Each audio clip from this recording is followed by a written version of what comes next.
Hey friends, if you wish to install the Japanese keyboard on your Windows computer, then please watch this video. I will guide you through the procedure.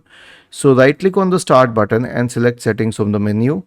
Go to the time and language tab on the list on the left hand side, and in the right pane, click on language and region. And now wait for this to load. Click on add a language and then type Japanese here and click on Japanese.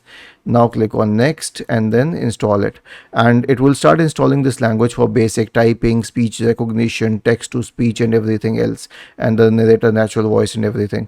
It would need a while to install this, and once it is installed you'll have to click on these three dots once again and click on move up. Now I won't click on move up, otherwise it will change the language of my system, but you have to click on move up, and as soon as it reaches the top, I mean the language on the top is a default language, so you will be able to use it accordingly. Was this helpful? If yes, then please subscribe to the channel, and if not, then let us know in the comment section of this video on how we could help you further. Thank you for watching this video and have a nice day.